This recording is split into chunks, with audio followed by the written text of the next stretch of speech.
প্রিয় বন্ধুরা, আমার হাতে দেখতে পাচ্ছেন একটি আম গাছ।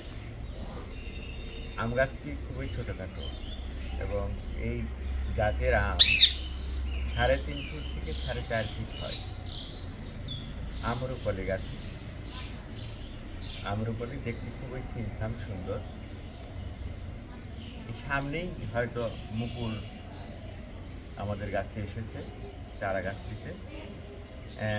আমরা এই চারা গাছটি আমাদের জিও ব্যাগের মাটিতে সংরক্ষণ করছি এবং আশা করছি যে আগামীতেই আমরা এই কয়েক মাস পরে যে আম ধরবে সে সময় হয়তো আমরা আম খেতে পারবো। এবং এখনই মুকুল এসেছে চারা গাছটি দেখেন, এই যে মুকুল দেখা যাচ্ছে, এই যে মুকুল আমাদের গাছটিতে মুকুল এসেছে। আমাদের এই গাছটি অনেক দামি গাছ, সুন্দর আম 12 মাসে আম ধরে। এই গাছটি আমরা নওগাঁ থেকে নিয়ে এসেছি, নার্সারি থেকে। নার্সারির মালিক বলেছেন যে সারা মাস সারা বছর আম খাবেন, আপনারা শেষ করতে পারবেন না, হরেক রকম।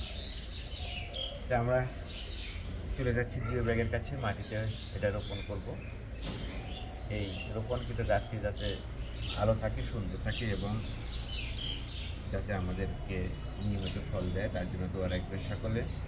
প্রিয় বৃক্ষপ্রেমিক ভাই বোনেরা, আসুন আমরা আমাদের আঙিনাতেই আমরা পুষ্টি সমৃদ্ধ গাছগুলো, ফলগুলো রোপণ করি এবং পুষ্টি চাহিদা যাতে আমরা আমাদের আঙিনা থেকেই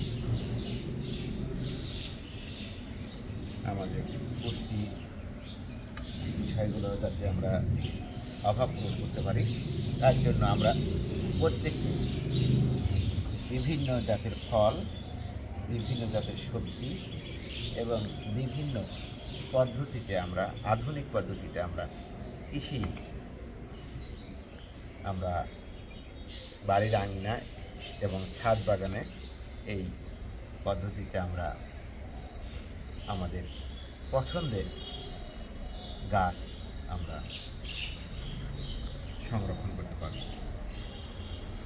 দেখুন, সুন্দর করে আমরা গাছটি সোজা করে দাঁড়িয়ে দিলাম এবং অল্প মাটিতেই আমাদের এই গাছ